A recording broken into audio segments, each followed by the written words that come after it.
Taking a look over the Star City and the icon for which it's named, it's easy to see a lot has changed over the past 4 decades. But a closer look reveals so much has remained the same.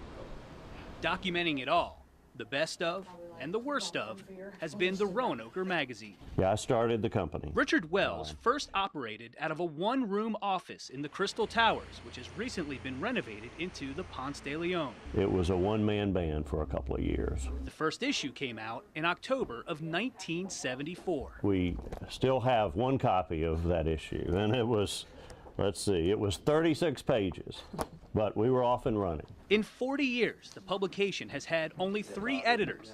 Kurt Reinheimer has been the chief for 30 of them. 30 years.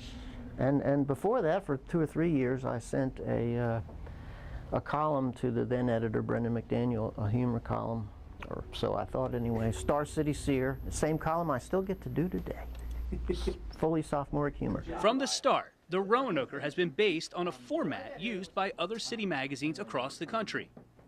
But the goal was to make it more than a Chamber of Commerce publication, but rather to fill it with real journalism. It felt good from early on. And make it a magazine the Roanoke Valley could be proud of.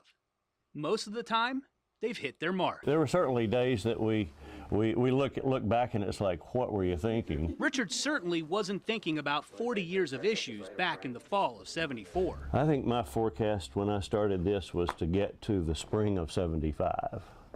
You know, I mean, we were just kind of surviving. With topics ranging from politics to local flavors, including dining, homes, lifestyle, and entertainment, a lot of thought and care goes into making it. And for many, it's a keepsake. Every once in a while we get a call from somebody who's saying, well, we're going to downsize the house. How would you like to have every issue? You know, kinds of things. So it is something that people hold on to. The magazine has changed with the times. The articles are a reflection of the lifestyles of Richard and Kurt and their peers of the baby boomer generation. And part of that maturation is as simple as the publisher's life. Not only does it reflect the thoughts and opinions of the people in the community, it has also helped to shape it.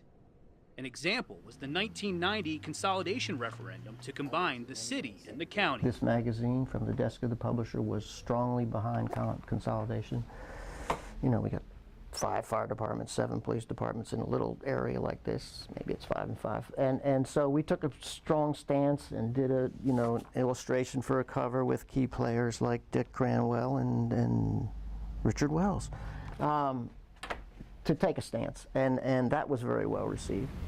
For the 40th anniversary issue, the publishers take a look back at Roanoke and the personalities they've featured. Let's talk about the 40 stars over the last 40 years.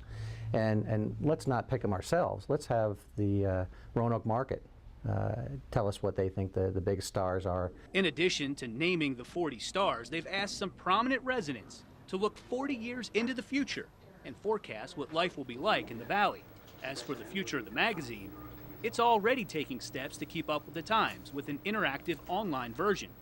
But that's not to say it's going to replace the original. So I think there's always going to be a place for a print publication. And that's good, because if nothing else, it serves as a reminder that things do get better with age. Well, I'm really proud, but looking at something that I started 40 years ago can't help but make you feel a little bit old.